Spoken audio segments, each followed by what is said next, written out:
Ma'asyiral muslimin yang dimuliakan Allah Subhanahu wa taala. Pembahasan kita di malam hari ini menguak tentang di mana Allah sebelum alam semesta ini diciptakan. Mungkinkah Allah Subhanahu wa taala berada di sebuah tempat,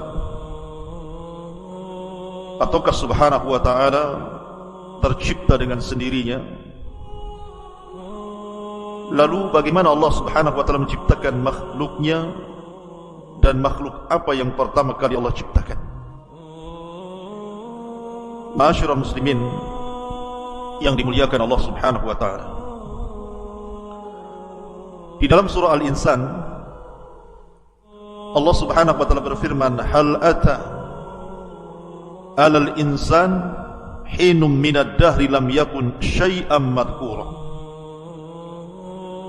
Bukankah pernah datang kepada manusia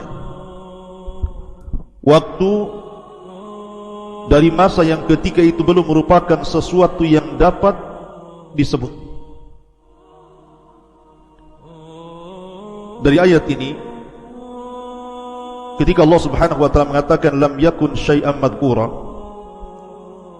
sesuatu yang belum dapat disebut namanya, ini arsy, ini kursi, ini langit, ini Adam, ini Hawa, ini gunung, ini sungai, ini hutan, dan begitu seterusnya. Belum ada penyebutan itu. Hanya Allah Subhanahu wa taala satu-satunya sang pencipta di alam semesta ini. Ma'asyiral muslimin yang dimuliakan Allah Subhanahu wa taala, dari Waqi ibnu Udusin, dari pamannya dari Abi Razin radhiyallahu anhu, dia mengatakan, ya Rasulullah, aina kana Rabbuna azza wa jal qabla an yakhluqa khalqah? Dia berkata, ya Rasulullah, di manakah Tuhan kita yang maha mulia sebelum menciptakan makhluk-makhluknya? Maka Nabi SAW bersabda, kana fi ama'in ma tahtahu hawa wa ma fawqahu hawa thumma khalaqa arsyahu 'alal ma. Maka Nabi SAW bersabda, Allah berada di ama, di mana ama di bawahnya tidak ada udara, dan di atasnya pun tidak ada udara. Kemudian Allah Subhanahu wa taala menciptakan arsy-Nya di atas air. Ma'asyiral muslimin yang dimuliakan Allah Subhanahu wa taala, apa itu ama? Karena di sini Nabi SAW mengatakan bahwa Allah Subhanahu wa taala berada di ama. Disebutkan oleh para ulama seperti yang dikatakan Al-Qadhi, maksudnya Qadhi Iyad, al-muradu bil ama ma la taqbaluhu al-awhamu wa la tudrikuhu al-uqul wal afham, abbara an adamil makani bima la yudrak wa la yutawahham, wa an adami ma yahwihi wa yuhitu bihi al-hawa, fa innahu yutlaq wa yuradu bihi al-khala alladhi huwa ibaratun an adamil jismi liyakuna aqraba ila fahmi sami. Ma'asyiral muslimin yang dimuliakan Allah Azza wa Jalla, beliau mengatakan yang dimaksud dengan ama adalah sesuatu yang tidak bisa diterima oleh imajinasi dan tidak bisa digapai oleh akal dan pemahaman. Nabi menunjukkan ketiadaan tempat dengan sesuatu yang tidak bisa dimengerti dan dihayalkan, dan juga menunjukkan ketiadaan sesuatu yang memuatnya atau udara yang melingkupinya. Tentu istilah ini secara mutlak dimaksudkan pada sesuatu kekosongan murni atau disebut dengan khala, yang merupakan istilah bagi ketiadaan materi agar lebih mudah dimengerti oleh para pendengar. Intinya bahwa sebelum Allah subhanahu wa ta'ala menciptakan makhluk-makhluknya, sebelum ada saya, sebelum ada anda, sebelum ada Adam, sebelum ada Hawa, sebelum ada langit dan bumi, bahkan sebelum ada langit, kursi, bahkan sebelum ada arash, maka Allah subhanahu wa ta'ala berada di ama. Dan ama itu diambil dari umyun, artinya buta. Orang buta itu, kalau anda memejamkan mata, kira-kira apa yang anda lihat? Kegelapan, bukan? Artinya di sini bahwa kita tidak bisa membayangkan di mana Allah. Yang jelas Allah satu-satunya dan tidak ada makhluk sebelumnya. Dan Allah subhanahu wa ta'ala adalah awal, walaysa qablahu syai'. Allah adalah yang pertama, dan Allah tidak didahului dengan ketidakadaan. Makanya dalam Sahih Bukhari, Nabi SAW bersabda, "Kana Allahu wa lam yakun syai'un ghairuhu." Allah telah ada dan saat itu tidak ada apapun selain Allah subhanahu wa ta'ala. Masyarul muslimin yang dimuliakan Allah subhanahu wa ta'ala, dalam sebuah hadis dari Imran ibn Husain radhiyallahu anhuma, dia menceritakan suatu ketika aku berada di sisi Nabi SAW, tiba-tiba datang sebuah kaum dari Bani Tamim, dari Yaman. Faqala, maka Nabi SAW mengatakan, "Aqbilul bushra ya Bani Tamim." Qalu basyartana fa'tina. Fadakhalan nasu min ahli Yaman. Afwan, maksudnya Bani Tamim ini datang kepada Nabi SAW. Kemudian Rasul mengatakan, "Bergembiralah wahai Bani Tamim atas hidayah yang telah Allah anugerahkan kepada kalian, hidayah Islam ini." Maka Bani Tamim mengatakan, "Engkau sudah menghabar gembirakan kepada kami, maka berikan hadiah kepada kami." Maka Nabi SAW diam sampai masuk orang-orang Yaman. Maka Nabi SAW mengatakan kepada orang-orang Yaman, "Aqbilul bushra ya ahlal Yaman, idh lam yakbaluha Banu Tamim." Terimalah wahai penduduk Yaman kabar gembira yang tidak diterima oleh Bani Tamim. Maka mereka mengatakan, "Qabilna, kami menerima kabar gembira itu dari engkau wahai Rasul. Ji'naka linatafaqqaha fid din wa linas'alaka an awwali hadzal amri makan." Maka ahli Yaman mengatakan, "Kami datang kepadamu untuk belajar agama wahai Rasul, dan kami hendak bertanya kepadamu tentang masalah yang pertama kali terhadap urusan yang saya ingin atau kami katakan kepada anda, di mana Allah sebelum Allah menciptakan segala sesuatu." Lihat bagaimana keistimewaan Bani ataupun ahli Yaman dibandingkan Bani Tamim. Bani Tamim minta hadiah, minta harta, minta dunia, tapi ahli Yaman tidak minta itu. Dia hanya minta ilmu kepada Nabi SAW, dan yang pertama bertanya soal di mana Allah sebelum Allah menciptakan segala sesuatu. Ini pertanyaan yang berbobot, ikhwan. Maka Nabi SAW mengatakan, "Kana Allahu wa lam yakun syai'un qabla." Adalah Allah subhanahu wa ta'ala, dialah satu-satunya dan sebelumnya belum ada sesuatu. Wa kana arshuhu 'alal ma', dan arsy-Nya Allah berada di atas air. Thumma khalaqas samawati wal arda wa kataba fi dzikri kulli syai'. Kemudian Allah ciptakan langit dan bumi, dan Allah catat fi dzikri kulli syai', pada lauhil mahfuz segala sesuatu yang akan terjadi.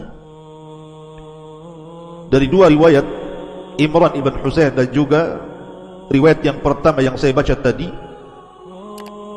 kalau ada orang yang bertanya di mana Allah sebelum Allah menciptakan segala sesuatu termasuk arsy, kursi dan yang lainnya, maka jawabannya seperti hadis Rasul, "Kana Allahu wa lam yakun syai'un qablah." Maka Allah satu-satunya dan belum ada sebelumnya sesuatu yang dahului Allah subhanahu wa ta'ala. Dalam riwayat yang pertama, kana fil ama, dalam riwayat fis sahab, artinya Allah berada di ama, di kegelapan, di mana atasnya tidak ada udara, di bawahnya juga tidak ada udara, dan dia satu-satunya dan tidak ada yang bersyirikat dengan Allah subhanahu wa ta'ala. Ma'asyiral muslimin yang dimuliakan Allah subhanahu wa ta'ala, makanya kita teringat dengan doa Nabi sallallahu alaihi wasallam, Allahumma rabbas samawati sab'i wa rabbal arshil azim, rabbana wa rabba kulla syai'in, faliqal habbi wan nawa, munzilat tawrati wal injili wal furqan, a'udzu bika min syarri kulli syai'in anta akhidun binasiyatihi, Allahumma antal awwal falaysa qablaka syai'un, wa antal akhir falaysa ba'daka syai'un, wa antal zahir falaysa fawqaka syai'un, wa antal batin falaysa dunaka syai'un, iqdi 'anna ad-din wa aghnina minal faqri, iqdi 'anna ad-daina wa aghnina minal faqri. Ya Allah, Rabbnya langit yang 7 dan Rabb Arsy yang agung, Rabb kami dan Rabb segala sesuatu yang membelah biji-bijian dan biji kurma, Rabb yang telah menurunkan Taurat, Injil dan Quran. Aku berlindung kepadamu dari kejahatan segala sesuatu. Engkaulah yang memegang ubun-ubunnya. Ya Rabb, Engkaulah yang awal, maka tidak ada sesuatu pun sebelummu. Engkaulah yang akhir, maka tidak ada sesuatu pun setelah. Engkaulah yang zahir maha tinggi, maka tidak ada sesuatu pun yang ada di atasmu. Dan Engkaulah yang maha batin, artinya maha dekat, maka tidak ada sesuatu pun yang lebih dekat darimu. Ya Rabb, lunasilah hutang-hutang kami dan cukupilah kami dari kemiskinan. Hadis dikeluarkan Imam Muslim. Di sini ada kata-kata Allahumma antal awwal falaysa qablaha syai'.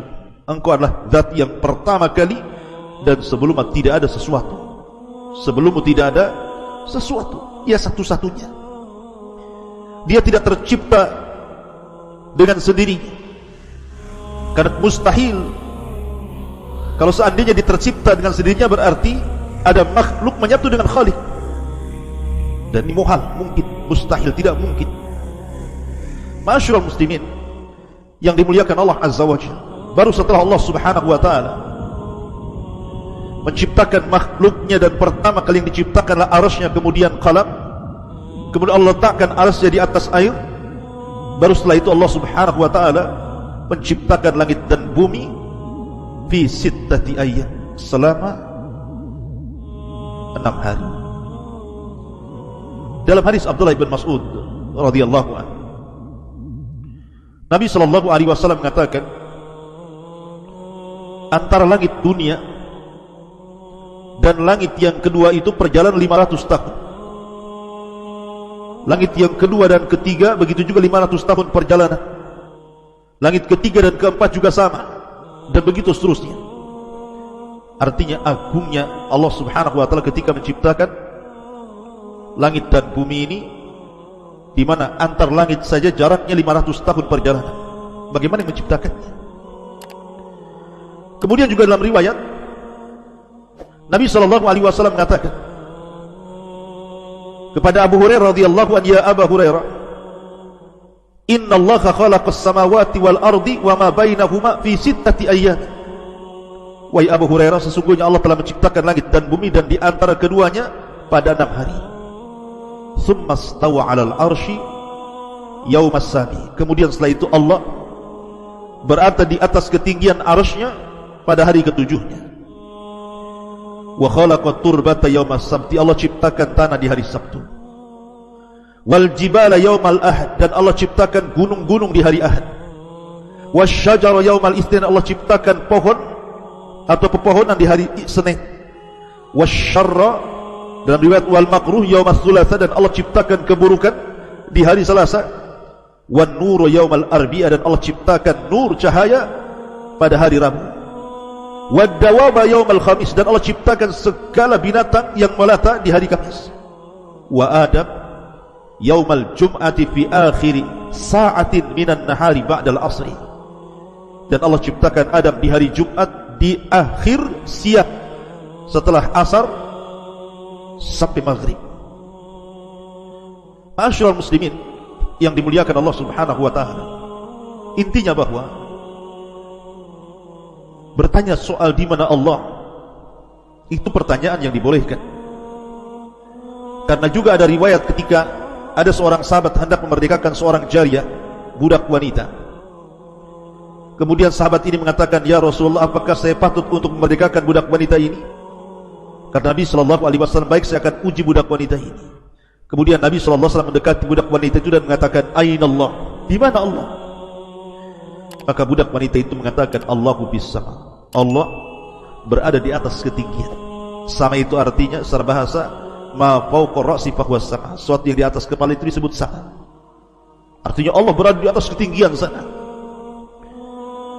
Maka Rasul mengatakan, "A'tikha fa innaha mu'minatun." Merdekakan dia karena dia seorang wanita mukminah. Artinya Nabi SAW bertanya, "Aina Allah?" Di mana Allah? Kemudian juga tadi orang Yaman bertanya kepada Rasul tentang di mana Allah sebelum menciptakan langit dan bumi. Artinya pertanyaan di mana Allah tidak mengapa dalam syariat. Dan kalau ditanya di mana Allah sebelum menciptakan langit dan bumi, kita katakan Allah fil ama. Allah itu di ama, di atas kegelapan yang tidak ada udara di atasnya, tidak ada udara di bawahnya. Sebagaimana tadi sudah dijelaskan menurut pendapat Al-Qadi rahimahullahu ta'ala, yang dimaksud ama adalah sesuatu yang tidak bisa diterima oleh imajinasi apapun dan tidak bisa digapai oleh akal dan pemahaman. Tidak bisa kita gambarkan. Kemudian makhluk yang pertama Allah ciptakan arsy, kemudian qalam, kemudian kursi, kemudian yang lainnya termasuk setelahnya langit dan bumi, dan di antara